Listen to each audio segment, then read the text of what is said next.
ओम नमः शिवाय। शिव भक्तों, आप सभी का स्वागत है श्री शिव महापुराण की इस पावन यात्रा में। हम पढ़ रहे हैं रुद्र संहिता का द्वितीय खंड। आज का अध्याय है देवताओं सहित ब्रह्मा का विष्णु लोक में जाकर अपना दुख निवेदन करना। श्री विष्णु का उन्हें शिव से क्षमा मांगने की अनुमति दे उनको साथ ले कैलाश पर जाना तथा भगवान शिव से मिलना।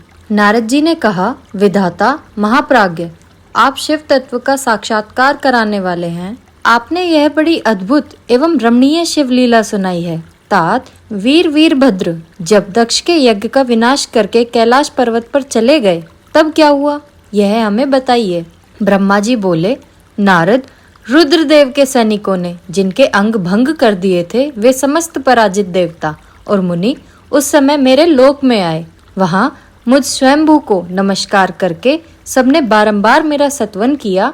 फिर अपने विशेष कलेश को पूर्ण रूप से सुनाया। उसे सुनकर मैं पुत्र शोक से पीड़ित हो गया और अत्यंत व्यग्र हो व्यथित चित्त से बड़ी चिंता करने लगा। फिर मैंने भक्ति भाव से भगवान विष्णु का स्मरण किया। इससे मुझे समयोचित ज्ञान प्राप्त हुआ। तदंतर देवताओं और मुनियों के साथ मैं विष्णु लोक में गया और वहां भगवान विष्णु को नमस्कार एवं नाना प्रकार के स्तोत्रों द्वारा उनकी स्तुति करके उनसे अपना दुख निवेदन किया।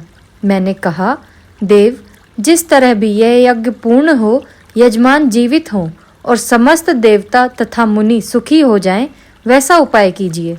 देवदेव रमानाथ, देव सुखदायक विष्णु, हम देवता और मुनि निश्चय ही आपकी शरण में आए हैं। मुझ ब्रह्मा की यह बात सुनकर भगवान लक्ष्मीपति विष्णु, जिनका मन सदा शिव में ही लगा रहता है तथा जिनके हृदय में कभी दीनता नहीं आती, शिव का स्मरण करके इस प्रकार बोले, देवताओं, परम समर्थ तेजस्वी पुरुष से कोई अपराध बन जाए तो भी उसके बदले में अपराध करने वाले मनुष्यों के लिए वह अपराध मंगलकारी नहीं हो सकता। विधाता, समस्त देवता परमेश्वर शिव के अपराधी हैं, क्योंकि इन्होंने भगवान शंभू को यज्ञ का भाग नहीं दिया। अब तुम सब लोग शुद्ध हृदय से शीघ्र ही प्रसन्न होने वाले उन भगवान शिव के पैर पकड़कर उन्हें प्रसन्न करो, उनसे क्षमा मांगो।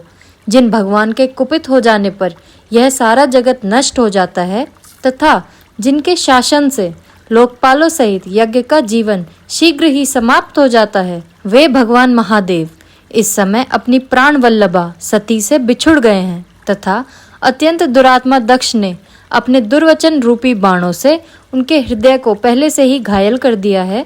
अतः तुम लोग शीघ्र ही जाकर उनसे अपने अपराधों के लिए क्षमा मांगो। विधे, उन्हें शांत करने का केवल यही सबसे बड़ा उपाय है। मैं समझता हूँ ऐसा करने से भगवान शंकर को संतोष होगा।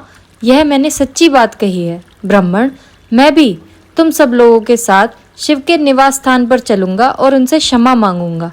देवता आदि सहित मुझ ब्रह्मा को इस प्रकार आदेश देकर श्री हरि ने देवगणों के साथ कैलाश पर्वत पर जाने का विचार किया। तदंतर देवता, मुनि और प्रजापति आदि जिनके स्वरूप हैं, वे श्री हरि उन सबको साथ ले अपने वैकुंठ धाम से भगवान शिव के शुभ निवास गिरिश्रेष्ठ कैलाश को गए। कैलाश भगवान शिव को सदा ही अत्यंत प्रिय है। मनुष्यों से भिन्न किन्नर, अप्सराएं और योग सिद्ध महात्मा पुरुष उसका भली भांति सेवन करते हैं तथा वह पर्वत बहुत ही ऊंचा है।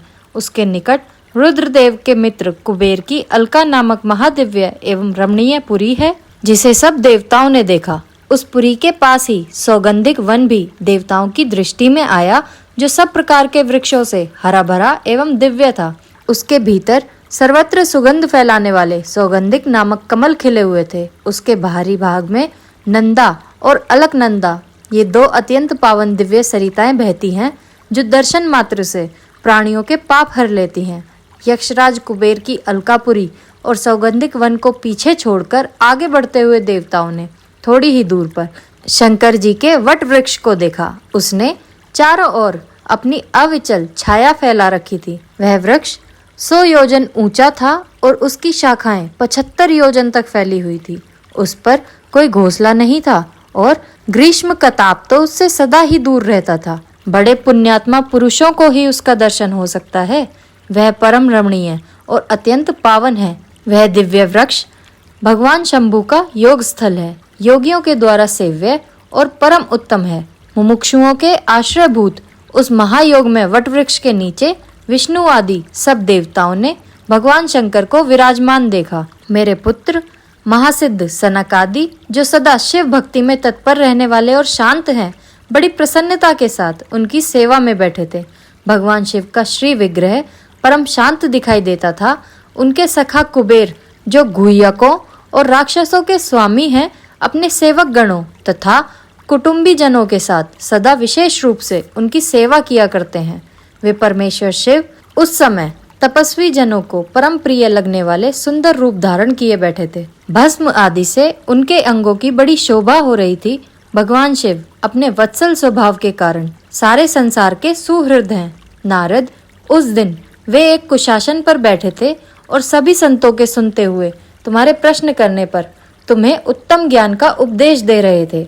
वे बायां चरण अपनी दाई जंघा पर और बायां हाथ बाएं घुटने पर रखे, कलाई में रुद्राक्ष की माला डाले सुंदर तर्क मुद्रा से विराजमान थे। इस रूप में भगवान शिव का दर्शन करके उस समय विष्णु आदि सब देवताओं ने दोनों हाथ जोड़ मस्तक झुकाकर तुरंत उनके चरणों में प्रणाम किया।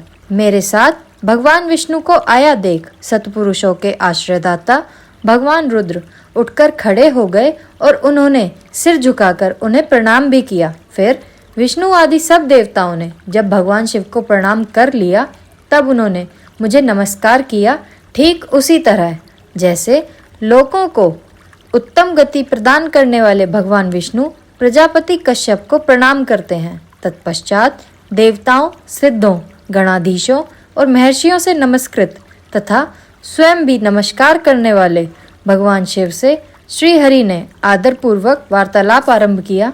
हमारा यह अध्याय यहीं समाप्त होता है। कल हम पढ़ेंगे देवताओं द्वारा भगवान शिव की स्तुति। अगर आपको यह वीडियो पसंद आया हो तो वीडियो को लाइक और चैनल को सब्सक्राइब जरूर करें।